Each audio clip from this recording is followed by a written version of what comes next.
What is up, and I welcome each and every one of you back to a brand new tier list video. We are going to be ranking all the civs from numbers 39 to numbers 30. Now, before we get started, well, obviously like and subscribe, but you've probably done that already. If not, you should consider it. I want to talk about two things from the last tier list. Number one is everyone's been telling me Japan is way, way better than where I put them at. I haven't played Japan in a while, so I guess I'll admit I was wrong about Japan, because everybody else seems to think they are top 10 or top 15. I'm going to keep them as is for this tier list, though, because I already have them placed and I don't want to, shake anything up. But yeah, the other thing is, starting from about, the bottom 5 civs that I listed, I believe were all trash, right? But everybody else from, numbers 53 to about 20 are interchangeable. All these civs right now, you could put, the number 50th civ on the list at number 20 and you can make a case for it, right? Firaxis does a really good job of balancing the game. Also because it's not just how strong the civs are, it's also what your start is, who you're playing up against, lots of factors that go in that make it so Civilization is a much more balanced game than you usually find. But I don't want anybody, if your civ is number 50 or number 49, I'm not saying they're bad, I'm just saying they're in the same tier, I guess you could say, right? I hope that makes sense. If I say something's number 50 and you believe it's top 20 or something, this is just my opinion, obviously, and they are interchangeable. Depends on the day of the week, pretty much, honestly. But yeah, let's continue with this tier list. Starting at number 39, we have Dido. Now, Dido, her founder of Carthage ability is really, really strong. Trade route capacity for each government plaza buildings and production towards government plazas is nice. I feel like other civs do the whole trade route thing a little bit better. Mediterranean colonies is really nice. The Eureka towards writing is pretty much useless because you're going to find another civilization within 20 or 30 turns. So getting the Eureka for writing isn't really the best thing. Building settlers and having more movement speed settlers is really nice. The other thing is the loyalty from the capital is also nice. Kothon is pretty nice, and building settlers faster allows you to expand. On an archipelago map, Dido is top 10. You can build Kothons and just spam settlers everywhere. On an archipelago map, she's top 10. On any other map, she's really a little bit lower than that. I have her 39 overall on this tier list. She has some really nice abilities, but nothing that sort of jumps out as you as, oh my god, I could use this for a domination victory. Oh my god, I could use this for a science victory. Her biremes can help. They're mostly for trade route defense, though. Their ability allows trade routes to be immune to plunder. She's a really nice civ, and that is why she is down at number 39. Next up, we have Geovarman at number 38. If I can obviously find him on the list, this is a lot harder than it looks. Geovarman the 8th. Holy sites giving you food and housing if placed adjacent to a river is really nice. The culture bomb is also really nice.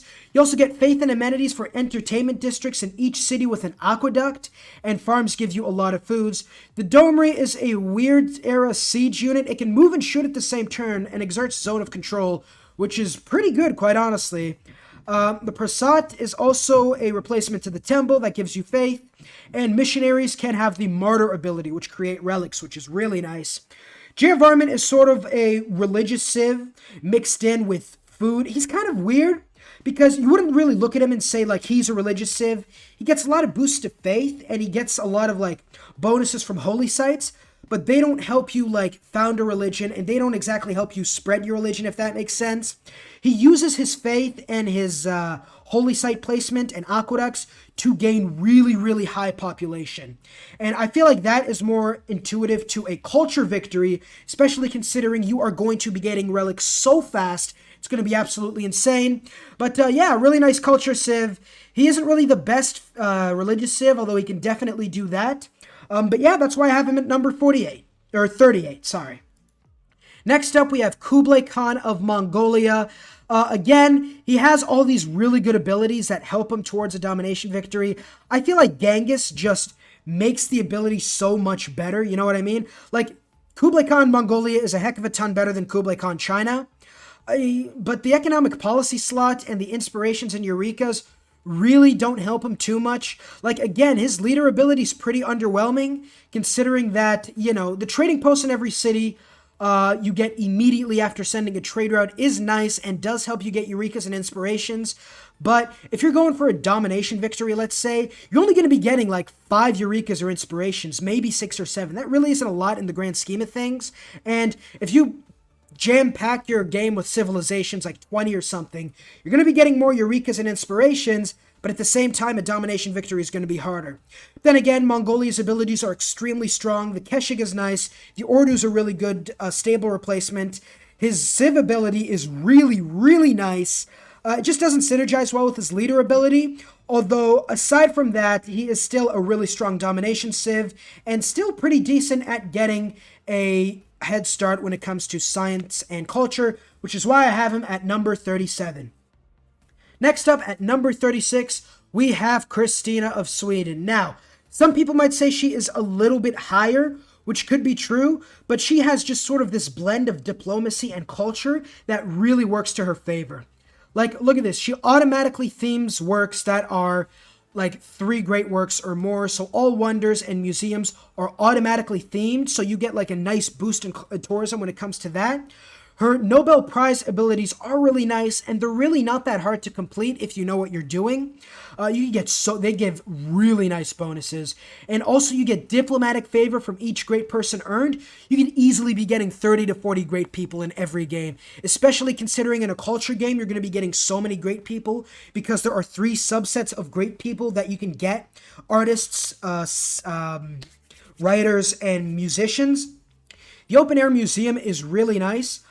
And the Queen's Bibliothèque is also pretty nice. She just has really nice culture abilities that help her towards diplomacy. The one problem I have with her is she is extremely vulnerable early on. She's sort of like Canada in a way, but Canada, they have sort of a defense when it comes to enemies can't surprise war on you. Then again, a formal war isn't really that hard, to be quite honest with you. But Sweden can also go for an early war. The Caroline is pretty nice. And also she just blends culture and diplomacy a little better than Canada does, which is why I have her at number 36. Next up at number 35, we have Pericles. Yes, the other Greece. He has a much better ability than Gorgo. Problem I said with Gorgo is the hoplite is really a bad unique unit, and the culture you get from kills is decent early on, but it kind of tapers off the later on you get to a game. She gets political philosophy faster, but she really loses her ability, you could say, when it gets to the later stages of the game. Pericles, nah, he gets culture from each suzerain, which is, like, if you get 5 or 6 suzerains, that's a massive boost in culture. You just like jam-pack your game filled with city-states and ride it to an easy win. Plato's Republic, the wildcard policy slot is never bad. The Hoplite is not really the best unique unit. The 10 combat strength he gets from adjacent Hoplite units really doesn't make up for the combat strength bonus warriors. Like, Hoplites struggle against warriors, which is like, yeah, if you're struggling against warriors, that is, kind of shows you're not really the best unit. The Acropolis is also really nice, and it synergizes a lot better with Pericles because the free envoy it gives you allows you to put it into city-states, get more suzerainty, get more culture, and therefore I feel like Pericles is a very consistent civ when it comes to just blitzing by the culture tree, which is why I have him at number 35. Next up at number 34, I think I might have gotten things mixed up. I'll just put the real numbers on like the side of the screen like last time. So if I'm saying like number 35 and the number on the screen is different, the number I'm saying is completely wrong. But next up we have Chandragupta. Yes, Chandragupta, he's like Gandhi, but he's a better version of Gandhi. Like right here, you see Chandragupta? He's like all jacked and shit. Like you want to get in a fight with Chandragupta? Nah, he kick the shit out of you, right? Gandhi is more of just he's, till he gets nukes. When he gets nukes, it's a completely different story. But let's go back to Chandragupta. Really nice. The territorial expansion is like Persia's ability, but better, giving you movement speed and combat strength for 10 turns. Although the War of Territorial Expansion does come later in the tech tree, which explains why Cyrus doesn't give the extra combat strength because, well, surprise wars are available from the beginning of the game. He still has the Dharma ability, which I think suits him a lot better than it suits anybody else. If you're going for a domination victory and not worrying too much about your religion, most of the time you're going to have like 3 or 4 religions in each cities, and because of that you're going to get these abilities, and you're not like trying to actively spread different religions, which can set you up for a religious victory failure. You also have the Varu, which synergizes extremely well with your War of Territorial Expansion, and the Stepwells help you really transition from an early game domination civ to a late game science or culture powerhouse. This is why I have Chandragupta at number 34, I believe. No, I'm probably wrong. Don't listen to me. Next up, we have Eleanor of Aquitaine, the French version this time. The English version is trash because her leader ability is like a culture ability, but all her other unique abilities don't help her in the slightest when it comes to culture. This Eleanor is different, though. The Court of Love, along with the Grand Tour and the Chateau, allows you to accumulate tourism, culture, and great people so much faster than usual. You're going to be able to have so many places to put your great works in, therefore increasing your Court of Love ability, and the enemy civilizations are just going to be falling to you in the late game.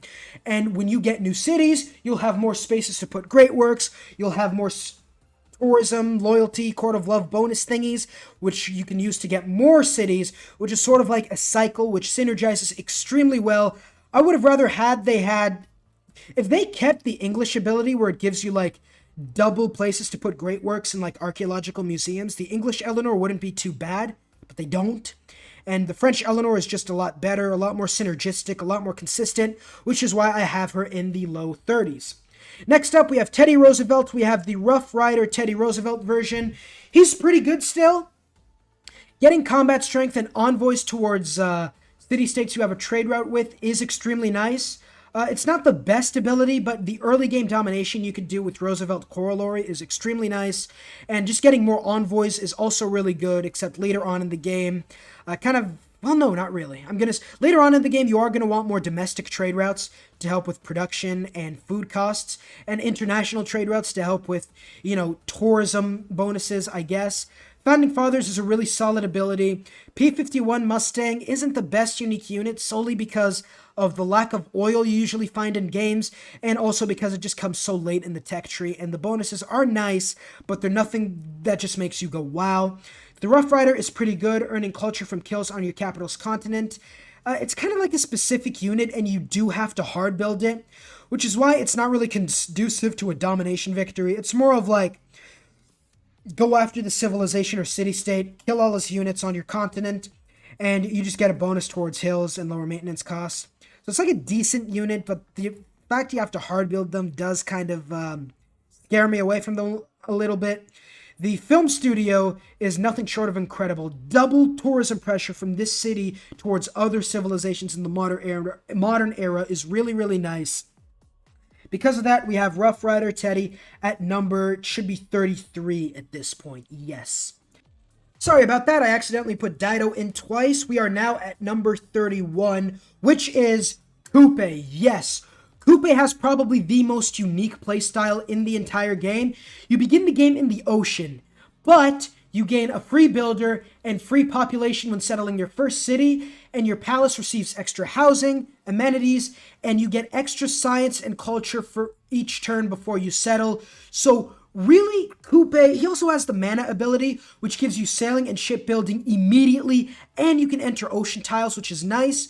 Unimproved tiles as well gain production and food, and you also get great writers, cannot be earned, which is a little bit weird, but I mean, I guess it sort of makes up because mana is a really good ability. The Mirai is also a decent unique building that gives you culture and faith, as well as tourism for each feature or natural wonder. Also, it costs no maintenance, but also has no great works. The Toa is a decent unique unit. I think it replaces the war. It's a classical era melee unit. I think you also have to hard build it, which is meh. You also have the Pa, which gives you defense and automatically gains turns of fortification when defending from it.